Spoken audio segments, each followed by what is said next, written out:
Teman-teman, hari ini aku mau jelasin mengenai larutan penyangga. Ini ada di kelas 11 ya.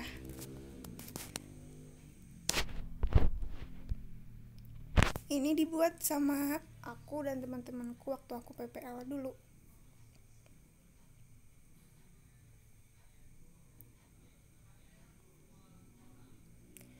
Nah, tujuan pembelajaran dari bab ini yaitu siswa dapat menjelaskan prinsip kerja, perhitungan pH, dan peranan larutan penyangga dalam tubuh makhluk hidup melalui diskusi untuk mengembangkan sikap aktif dalam bertanya maupun menjawab pertanyaan mengenai larutan penyangga serta mengkomunikasikan kesimpulan hasil percobaan tentang cara pembuatan larutan penyangga dengan pH tertentu.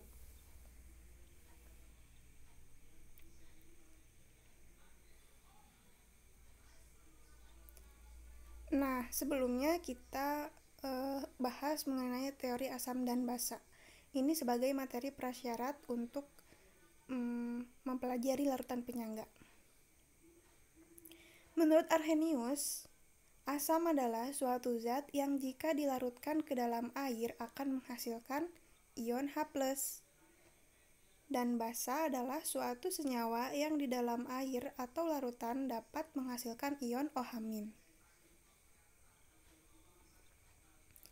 Menurut Bronsted-Lowry, asam adalah spesies atau ion atau molekul yang berperan sebagai proton donor, jadi pemberi proton atau H+.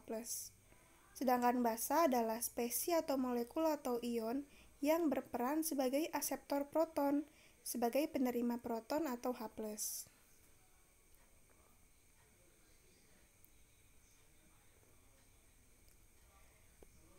Cara menghitung pH hidrolisis garam. Nah, kenapa ini di sini ditampilkan? Karena biasanya sebelum masuk ke larutan penyangga mempelajari hidrolisis garam. Jadi ini untuk ngingetin aja. Garam yang terbentuk dari asam lemah dan basa kuat. Konsentrasi OH- sama dengan akar KW per Ka dikali konsentrasi asam.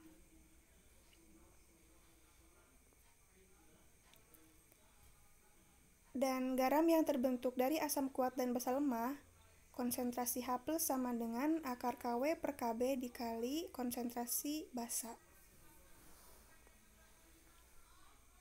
Nah, jika garam yang terbentuk dari asam lemah dan basa lemah, itu menggunakan rumus konsentrasi H+ sama dengan akar Ka dikali Kw per Kb. Nah, sebelum masuk ke larutan penyangga nih, ada fenomena dulu. Ini ada orang lagi makan, terus ada gambar plasma darah. Ya, maksudnya apa?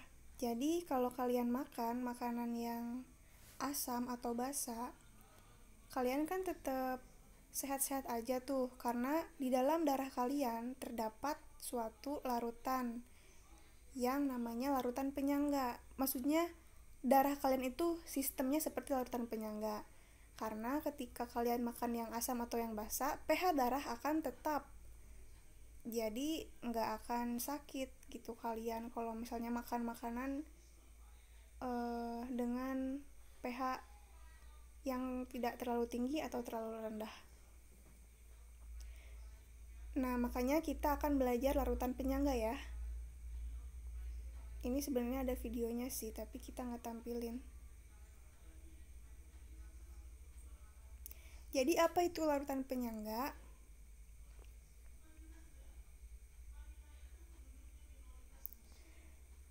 Nah, larutan penyangga adalah larutan yang pH-nya relatif tetap, tidak berubah pada penambahan sedikit asam dan atau sedikit basa. Terdapat dua sistem larutan penyangga, yaitu sistem penyangga asam lemah dan basa konjugasinya. Yang kedua, sistem penyangga basa lemah dan asam konjugasinya.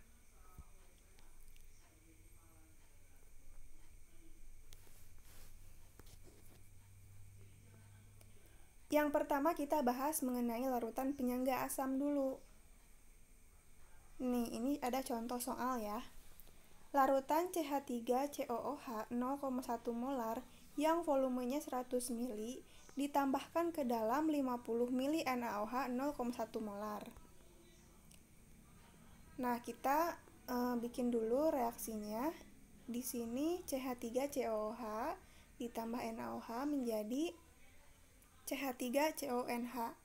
CH3COOH ini kan asam ya, asam lemah. NaOH basa kuat dan si CH3CONA-nya garam. Ditambah H2O. Mula-mula CH3COOH-nya 10 milimol. Dari mana 10 milimol? Dari 0,1 dikali 100 mili ya. NaOH-nya 5 milimol. Dari 50 mili dikali 1 molar. Dan CH3CONA-nya belum terbentuk dong. Nah, setelah bereaksi, kemudian CH3COOH-nya yaitu dikurangi 5 milimol, maksudnya bereaksi 5 milimol, NaOH juga 5 milimol, CH3CONA 5 milimol, semuanya 5 milimol. Kenapa? Karena kita lihat di sini di mula-mula koefisien yang paling kecil, mol yang paling kecil. Nah, sisanya CH3COOH-nya 5 milimol, NaOH-nya habis, dan garamnya juga 5 milimol.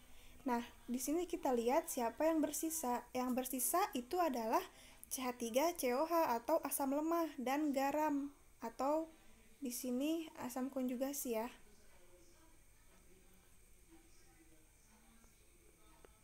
Nah, ini adalah reaksi dalam penyangga.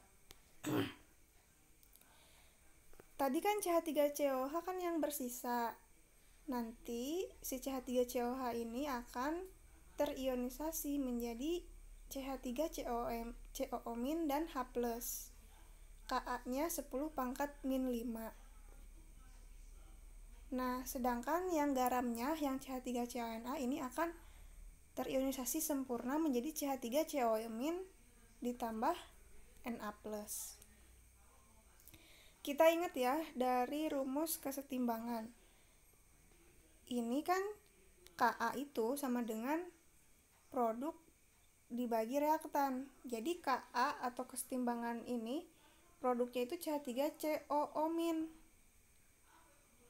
dari garam CH3COO-nya karena yang dari garam ini lebih banyak.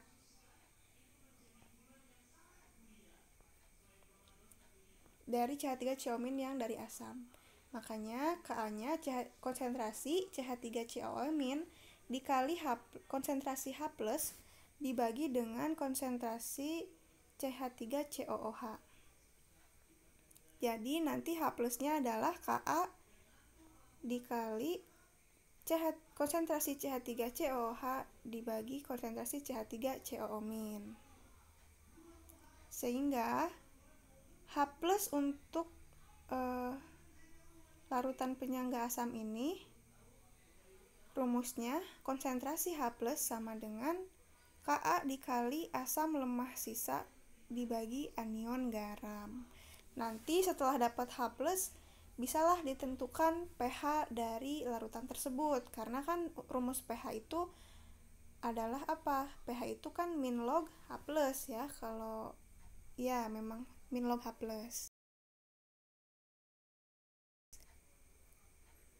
Di sini udah ngerti kan? Nah, selanjutnya yang larutan penyangga basa. Ini juga sama sih.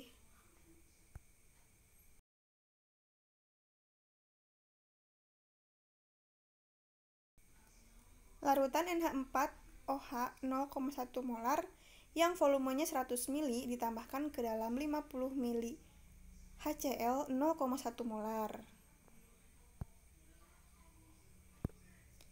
Kita tulis reaksinya. NH4OH ditambah HCl menjadi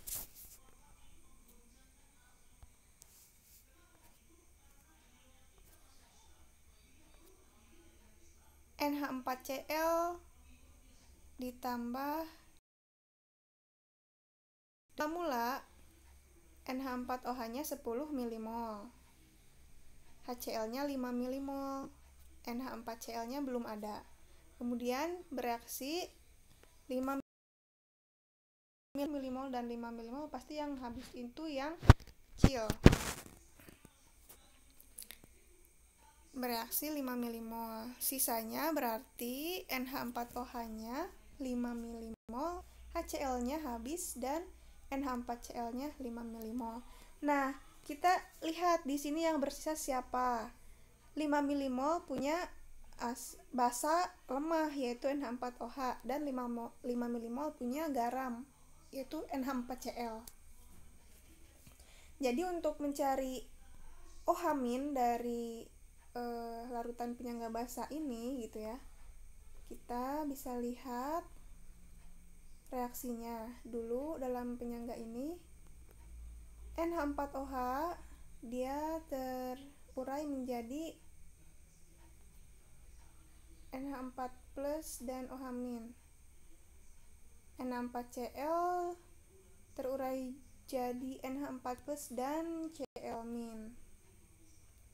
Maka Kb-nya itu kan produk dibagi reaktan ya, produknya NH4 plus, konsentrasi NH4 plus. Nah, ini NH4 plusnya dari garam karena yang dari basa tuh lebih sedikit, dikali konsentrasi OH- dibagi dengan konsentrasi NH4OH, sehingga kita operasikan Kb dikali NH4OH per NH4 plus. Nah, sehingga ditemukanlah rumus untuk larutan penyangga basa ini. Konsentrasi OH- sama dengan Kb dikali basa lemah sisa atau konsentrasi basa lemah sisa dibagi dengan konsentrasi dari garamnya. Gitu rumus untuk penyangga basa dan penyangga asam ya.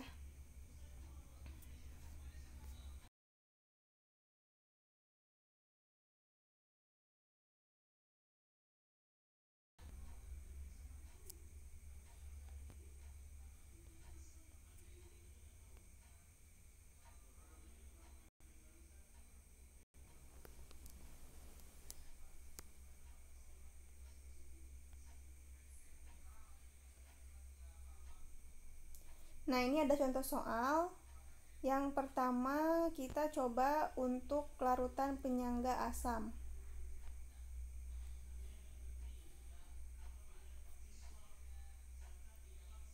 Contohnya nih, soalnya ada larutan CH3COH 0,1 molar yang volumenya 50 mili ditambahkan ke dalam 100 mili larutan CH3CONA 0,1 molar dengan Ka 1 kali 10⁻⁵.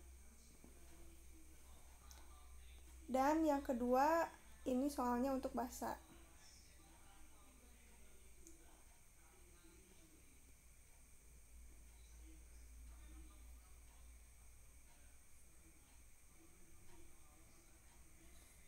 Larutan NH4OH 0,1 molar yang volumenya 50 mili ditambahkan ke dalam 100 mili NH4Cl 0,1 molar dengan Kb-nya 1 kali 10⁻⁵. Nah, ini adalah penyelesaiannya ya. Kalau kalian udah bisa. Oh, ini soal yang harus kalian kerjakan kalau udah bisa. Larutan CH3COH 0,1 molar yang volumenya 150 mili ditambahkan ke dalam 100 mili NaOH 0,1 molar dengan KaCH3COH-nya 1 kali 10⁻⁵. Berapakah pH larutan penyangga tersebut? Nah, soal yang kedua ada larutan NH4OH 0,1 molar yang volumenya 200 mili ditambahkan ke dalam 100 mili HCl 0,1 molar dengan Kb NH4OH-nya 1 kali 10⁻⁵. Berapakah pH larutan penyangga tersebut? Kalau kalian udah bisa, kalian bisa ngerjain soal ini ya. Oke, terima kasih.